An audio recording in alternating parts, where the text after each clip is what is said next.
नमस्कार। आज हम प्रोग्रामिंग की दुनिया में थोड़ा अंदर जा रहे हैं। हाँ बिल्कुल। हमारे पास अमोल उजगारे के एक सेशन के नोट्स है और टॉपिक था कंट्रोल स्ट्रक्चर्स और टेस्टिंग टेक्निक्स। जी, ये दोनों ही बड़े इम्पोर्टेंट कॉन्सेप्ट्स हैं। तो कोशिश रहेगी कि इन्हें आसान भाषा में समझें, जैसे इफ एल्स, स्विच केस और एक टेस्टिंग तकनीक। हाँ, देखते हैं ये असल में कोड के फैसले लेने का तरीका है ना? तो कंट्रोल स्ट्रक्चर से शुरू करें। सबसे आम वाला इफ एल्स। जी, इफ एल्स बहुत ही बेसिक है। मान लीजिए आप वॉशिंग पाउडर लेने गए। हम्म। अगर आपका फेवरेट ब्रांड मिला, इफ, तो वो ले लिया, ओके। नहीं तो एल्स कोई दूसरा ले लिया। बस यही लॉजिक है। एक शर्त पूरी हुई तो एक काम, नहीं तो दूसरा। सिंपल। लेकिन अगर कई शर्तें हों, जैसे वो स्टूडेंट्स के ग्रेड वाला उदाहरण था नोट्स में। हाँ, उसके लिए है एल्स इफ लैडर, मतलब सीढ़ी। आप एक एक करके कंडीशन चेक करते हैं। जैसे क्या मार्क्स 35 से कम हैं? अगर हाँ तो फेल, नहीं तो क्या 60 से कम है? हाँ तो पास क्लास, नहीं तो क्या 75 से कम है? First class.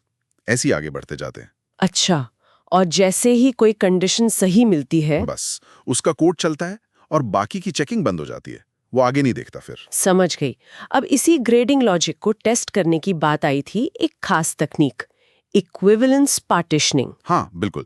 देखिए, नोट्स में बाउंड्री वैल्यू टेस्टिंग का भी जिक्र था, पर अमोल ने क्लैरिफाई किया कि यहाँ इक्विवेलेंस पार्टीशनिंग यूज हुई थी। ये होती क्या है इक्विवेलेंस पार्टीशनिंग? इसमें आप क्या करते हैं, जो भी पॉसिबल इनपुट वैल्यूज हैं उनको ग्रुप्स या पार्टीशंस में बांट लेते हैं। ओके। जैसे ग्रेडिंग वाले केस में एक ग्रुप फेल मार्क्स का 0 to 34, एक पास का 35 to 59, एक फर्स्ट क्लास 60 to 74 वगैरह।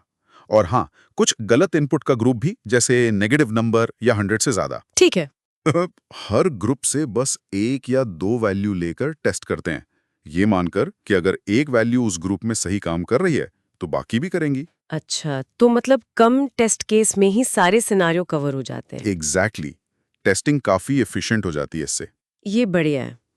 अच्छा, फिर वो ट्रायंगल वाला प्रोग्राम था, उसके बारे में बताइए। हाँ, ट्रायंगल के टाइप पहचानना एंगल्स के बेसिस पर। इक्विलैटरल यानी समबाहु, तीनों एंगल बराबर। आइसोसेलेस यानी समद्विबाहु, दो एंगल बराबर। स्केलीन विषमबाहु कोई बराबर नहीं, और राइट एंगल्ड यानी समकोण, एक एंगल 90 डिग्री। इसमें कुछ खास बात थी? हाँ, एक बहुत इंटरेस्टिंग पॉइंट था। पहले शायद एल्सिफ से कोड लिखा गया था, फिर उसे बदलकर मल्टीपल इफ स्टेटमेंट्स यूज किए गए। ऐसा क्यों किया गया?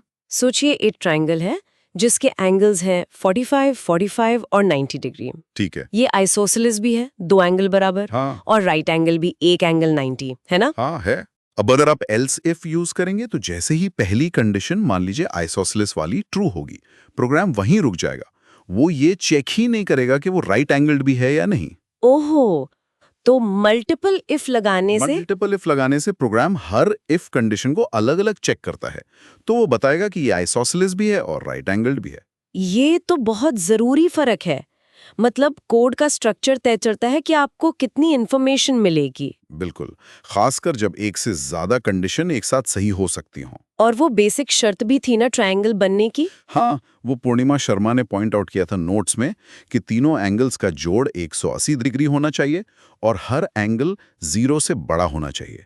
ये चेक लगाना बहुत जरूरी है। सही बात है। अच्छा, इफ एल्स के अलावा स्विच केस का भी जिक्र था। जी, स्विच केस एक तरह से इफ एल्स इफ लैडर का विकल्प है, पर खास सिचुएशंस के लिए। कब ज्यादा यूजफुल होता है ये? जब आपको एक ही वेरिएबल की वैल्यू को कई फिक्स्ड, मतलब निश्चित वैल्यूज से मैच करना हो। जैसे हफ्ते के दिन का नंबर, अगर दिन 1 है तो ये करो, 2 है तो वो करो। अच्छा। ये सीधा मैचिंग केस पर कूद जाता है।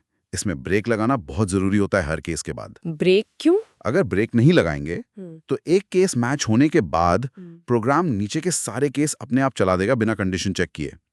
इसको फॉल थ्रू कहते हैं। ओह, ओके। और डिफॉल्ट केस? डिफॉल्ट तब चलता है जब कोई भी केस मैच नहीं होता, जैसे एल्स होता है इफ में। ठीक है, क्लियर हो गया। एक छोटा सा सवाल और था इंटीजर डिवीजन पर। हाँ, स्वीच्छा के ने पूछा था शायद कि 1 को 5 से डिवाइड करें और वेरिएबल इंटीजर हो तो रिजल्ट क्या आएगा? क्या था जवाब? 0, क्योंकि इंटीजर डेटा टाइप पॉइंट के बाद की वैल्यू यानी डेसिमल पार्ट स्टोर ही नहीं जाता, वो सिर्फ पूरा नंबर रखता है। 15 का पूरा नंबर वाला हिस्सा 0 है। ओके। और आखिर में कुछ रिसोर्सेज और होमवर्क की बात भी थी। हाँ, कोड एग्जाम्पल्स के लिए गिटहब लिंक दिया गया था और कुछ होमवर्क था गोल सेटिंग और आदत बनाने पर। एक एपीआई टेस्टिंग डेमो क्लास की भी घोषणा थी और किसी पूजा माकोड़े को इक्लिप्स में इशू था, उसमें हेल्प की पेशकश भी की गई थी।